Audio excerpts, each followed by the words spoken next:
போட்டி தேர்வுக்கு தயாராகும் அனைவருக்கும் அதிகமான குழுக்கும் நான் ராஜ்குமார். இந்த வீடியோல ரெண்டு முக்கியமான அப்டேட் தான் பார்க்க போறோம். டிஎன்பிஎஸ்சி எக்ஸாம்க்கான பிளானர் வந்து புதுசா அப்டேட் பண்ணி கொடுப்பாங்க அப்படின்ற நியூஸ். அதுல வந்து நிறைய பேர் பாத்தீங்கன்னா புதுசா படிக்கிறவங்க சார் குரூப் டு குரூப் படிக்கிறதுக்கான ஒரு ஸ்டடி பிளான், புது ஸ்டடி பிளான் வேணும் அப்படின்னு சொல்லி கேட்டுருக்கீங்க. ஆல்ரெடி நம்ம மே மாசத்துக்கு முன்னாடி ஒரு பிளானர் கொடுத்துருந்தோம், சாரி ஸ்டடி பிளான் வந்து கொடுத்துருந்தோம். அந்த ஸ்டடி பிளான்ல என்னென்ன படிக்கணும், என்னென்ன லெசன்ஸ் படிக்கணும், எங்கிருந்து ரெஃபர் பண்ணணும், இது எல்லாமே புக்கை பேஸ் பண்ணி நம்ம கொடுத்துருந்தோம், வேர் டு ஸ்டடி பேஸ் பண்ணி கொடுத்துருந்தோம். ஸோ அந்த பிளான் வந்து பார்த்தீங்கன்னா எனக்கு நியூ டேட்டை பேஸ் பண்ணி கொடுங்க. இப்போ நான் படிக்க ஸ்டார்ட் பண்ணுறேன் அப்படின்னா எப்படி படிக்கலாம், என்னென்ன லெசன்ஸ்லாம் படிக்கலாம், அந்த லெசன்ஸ் வந்து எங்கெங்கெல்லாம் ரெஃபர் பண்ணி படிக்கணும், இது எங்க சிலபஸ்ல கவர் ஆகுது, இந்த மாதிரி வந்து ஒரு பிளான் வந்து கேட்டிருந்தீங்க. இந்த நியூ பிளான் வந்து இன்னைக்கு நைட் 8 மணிக்கு நான் உங்களுக்கு அப்டேட் பண்ணி தரேன். நீங்க குரூப் டு குரூப் படிக்கிறீங்க அப்படின்னா ஜிஎஸ் மேக்ஸ் ரொம்ப முக்கியம், யூனிட் 8, 9 இது எல்லாமே நீங்க கம்ப்ளீட் பண்ற மாதிரி. அது என்ன வெயிட்டேஜ்ல படிக்கணும், எங்கெங்கெல்லாம் படிக்கணும், இது எல்லாமே டீடைல்டு பிளானா.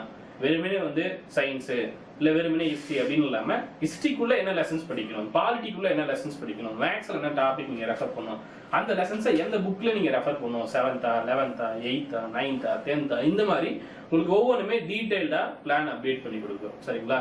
ஸோ உங்களுக்கு குறைஞ்சபட்சம் பார்த்தீங்கன்னா ஒரு 40 தேர்வுகள் ப்ராப்பராக நீங்கள் ஃபாலோ பண்ணுறீங்க, ஒரு 40 டார்கெட் ப்ராப்பராக ஃபாலோ பண்ணுறீங்க அப்படின்னா நீங்கள் ஒட்டுமொத்த சிலபஸை கம்ப்ளீட் பண்ணிடுவீங்க. அதுக்கப்புறம் ரிவிஷன் இந்த மாதிரி பண்ணீங்கன்னா ஒரு 50 டார்கெட் வச்சு நீங்கள் படிக்கிறீங்க அப்படின்னா டிஎன்பிஎஸ்சி குரூப் டு குரூப் இருக்கக்கூடிய சிலபஸை நீங்கள் தாராளமாக கம்ப்ளீட் பண்ண முடியும். அதற்கான பிளான் இன்னைக்கு நைட்டு 8 மணிக்கு நான் டீட்டெயில்டாக அப்டேட் பண்ணுறேன். இது ஒரு அப்டேட். அடுத்து இன்னொரு அப்டேட் என்ன அப்படின்னு பார்த்தீங்கன்னா, இப்போ நம்ம ரீசெண்டாக ப்ரீவியஸ் இயர் கொஸ்டின் பேப்பர் எல்லாமே பார்த்தோம். எல்லாமே வந்து பாத்தீங்கன்னா ஜிஎஸ்ல இம்பார்ட்டன்டா இருக்கக்கூடிய क्वेश्चंस, அதே போல யூனிட் 8 இருக்கலாம், மற்ற எல்லா சப்ஜெக்ட்டுக்கும் மேக்ஸா இருக்கலாம், பாலிட்டியா இருக்கலாம், ஹிஸ்டரியா இருக்கலாம், இது எல்லாமே நம்ம பார்த்தோம். இது எல்லாமே ப்ரீவியஸ் இயர் क्वेश्चन பேப்பர். இப்போ யூனிட் 8க்கு மட்டும் சரிங்களா, யூனிட் 8ல இதெல்லாம் क्वेश्चन கேட்கலாம், என்ன மாதிரி வினாக்கள்லாம் கேட்கலாம், இது எல்லாமே क्वेश्चन ஆப்ஷனோட தனி ஒரு சீரிஸா பார்க்கலாம். அது நைட் 9 மணிக்கு நாளையில இருந்து நம்ம பார்க்க போறோம். சரிங்களா? நாளையில இருந்து நைட் 9 மணிக்கு யூனிட் 8 மட்டும் சரிங்களா, மற்ற சப்ஜெக்ட்லாம் இல்லாம ஹிஸ்டரியோ பாலிட்டியோ அதெல்லாம் இல்லாம நான் சொல்ற டைமிங்ல யூனிட் 8க்கு மட்டும் என்னெல்லாம் நாக்கெல்லாம் கேட்கலாம் அப்படின்ற மாதிரி நம்ம பார்க்கலாம். சரிங்களா? ஸோ இது ஒரு அப்டேட், இதையும் நோட் பண்ணிக்கோங்க. இது இல்லாம வேற டைமிங்ல வேற லைவ் அப்டேட் பண்றோம், வேற ஒரு சப்ஜெக்ட்டுக்கு வந்து நாங்க அப்டேட் பண்றோம் அப்படின்னா கண்டிப்பா அந்த டைமிங் என்ன, அதே போல அந்த டைமிங்ல என்ன லைவ் வரும், என்ன சப்ஜெக்ட் வரும் அப்படின்றது நாங்க அப்டேட் பண்றோம். சரிங்களா? ஸோ இந்த ரெண்டு அப்டேட்டும் ஃபாலோ பண்ணிக்கோங்க. டெலகிராம்ல இதுவரையும் ஜாயின் பண்ணாதுங்க, டெலகிராம்ல ஜாயின் பண்ணிக்கோங்க. அதே போல என்னென்ன லெசன்ஸ் படிக்கணும் இது எல்லாமே வேர் டு ஸ்டடி கொடுத்துருப்போம். புதுசா நீங்க வீடியோ பாக்குறீங்க அப்படின்னா வேர் டு ஸ்டடி கொடுத்துருப்போம். அந்த வேர் டு ஸ்டடியை பேஸ் பண்ணி புக்ஸ் இருக்கும். புக்ஸ் வேணும் படிக்கணும் அப்படின்னு நினைக்கிறவங்க புக்ஸ் வந்து ஆர்டர் பண்ணிக்கோங்க. Athiyaman Team வெப்சைட்ல இல்ல என்னோட கான்டாக்ட் டீடைல்ஸ் இந்த வீடியோ கீழே கொடுத்துருக்கேன். அதே போல புதுசா படிக்கிற நிறைய பேர் பாத்தீங்கன்னா சார் குரூப் டு குரூப் எனக்கு வேர் டு ஸ்டடி வேணும் அப்படின்னு சொல்லி கேட்டிருந்தீங்க. நைட் நான் ஒரு பிளான் கொடுக்குறேன் அப்படின்னு சொல்லியிருந்தேன் இல்லையா, அந்த பிளானோட பிடிஎஃப் டவுன்லோட் பண்ணிக்கோங்க. அதுல கொடுக்கக்கூடிய லெசன் தான் வேர் டு ஸ்டடி. சரிங்களா?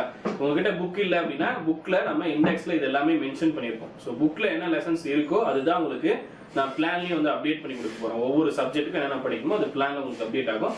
அதை பேஸ் பண்ணி தான் நம்ம Athiyaman Team ஆப்ல உங்களுக்கு டெஸ்ட்டும் அப்டேட் பண்ணுவோம். புக்ஸ் வாங்கினா நிறைய பேர் வந்து டெஸ்ட் பேட்ச் எனக்கு வேணும் அப்படின்னு சொல்லி கேட்டிருந்தீங்க. ஆகஸ்ட் 15 வரையும் பாத்தீங்கன்னா நியூ பிளானோட உங்களுக்கு டெஸ்ட் பேட்ச் நான் அப்டேட் பண்ணி கொடுக்குறேன். புக்ஸ் வாங்குற ஸ்டூடெண்ட்ஸ்க்கு டிஸ்கவுண்ட் இருக்கும். ஸோ அந்த பிளான் கொடுத்துட்டு உங்களுக்கு டெஸ்ட் பேட்ச் பத்தி அப்டேட் கொடுக்கும்போது உங்களுக்கு டீடைல்டா நான் இன்ஃபார்ம் பண்றேன். இதுவரை நீங்க Athiyaman Team ஆப் இன்ஸ்டால் பண்ணலாம் அப்படின்னா டவுன்லோட் பண்றதுக்கான லிங்க் இந்த வீடியோ கீழே கொடுத்துருக்கேன், கிளிக் பண்ணி டவுன்லோட் பண்ணிக்கோங்க. இல்ல பிளே ஸ்டோர்ல போயிட்டு Athiyaman Team அப்படின்னு சர்ச் பண்ணி நீங்க டவுன்லோட் பண்ணிக்கலாம். எக்ஸாம்ஸ்க்கு படிக்கிறது என்கிட்ட புத்தகம் இல்ல, எனக்கு தமிழ் மீடியம் நான் படிக்கிறேன் இல்ல இங்கிலீஷ் மீடியம் படிக்கிறேன் அப்படின்னா 2 மீடியம்லயும் புக்ஸ் வந்து அவைலபிள் இருக்கு. சரிங்களா? தமிழ் மீடியம்லயும் புக்ஸ் இருக்கு, இங்கிலீஷ் மீடியம்லயும் புக் இருக்கு. டைரக்டா புக் ஆர்டர் பண்றதுக்கான வெப்சைட் லிங்க் வந்து வீடியோ கீழே கொடுத்துருக்கோம், அதை கிளிக் பண்ணி நீங்க ஆர்டர் பண்ணிக்கலாம். இல்ல அப்படின்னா உங்களோட கான்டாக்ட் டீடைல்ஸ்க்கு நீங்க கான்டாக்ட் பண்ணி நீங்க புக்ஸ் வந்து ஆர்டர் பண்ணிக்கலாம். புக்ஸ் வந்து உங்களுக்கு 2 to 3 டேஸ்ல உங்க கைக்கு வந்து கிடைச்சிடும். ஸோ இன்னைக்கு நைட் 8 மணிக்கு உங்களுக்கு பிளான் பிடிஎஃப் அப்டேட் பண்ணுவோம். அதை ஃபாலோ பண்ணி படிங்க. ஒவ்வொரு நாளும் படிக்கிறதுக்கு மட்டும் டைமை ஸ்பெண்ட் பண்ணுங்க, மற்ற இடங்கள்ல டைமை ஸ்பெண்ட் பண்ண வேண்டாம். ஏன் அப்படின்னா நமக்கு டைம் தான் கிடைக்கிறது இல்லை, டைம் மிகப்பெரிய ஒரு விஷயம். அதே போல அந்த டைம்ல நம்ம படிக்கிறோமான்றத பார்த்துக்கோங்க. சரிங்களா? உங்களுடைய நேரத்தையும் உழைப்பையும் சரியா பயன்படுத்துங்க அப்படின்னா வரக்கூடிய தேர்வுகளை நீங்க கிளியர் பண்ண முடியும். நானும் படிக்கிறேன் அப்படின்னு படிக்காம உங்களுடைய உழைப்பை முழுமையா செலுத்துங்க. அதே போல டிஎன்பிஎஸ்சி வந்து அப்டேட் கொடுக்க ஆரம்பிச்சிட்டாங்க அப்படின் போது பிளானர் கொடுத்துட்டாங்க அப்படின்னா அது பிறகு எக்ஸாம்ஸ் தகவல்லாம் வந்துடும், எக்ஸாம்ஸும் சீக்கிரம் வந்துடும். ஸோ நீங்க தயாராகிக்கோங்க. சரிங்களா? ஸோ சீக்கிரம் வந்துருச்சு அப்படின்னா உங்க டைம் இல்லாம போயிடும். ஸோ தினசரி இருக்கக்கூடிய நாட்கள் நேரத்தை சரியா பயன்படுத்திக்கோங்க. உங்களுடைய வெற்றி உங்க கையில தான் இருக்கு. நன்றியுடன் Athiyaman Team கட்டளை தவம் ஆற்றுவார். நன்றி, வணக்கம்.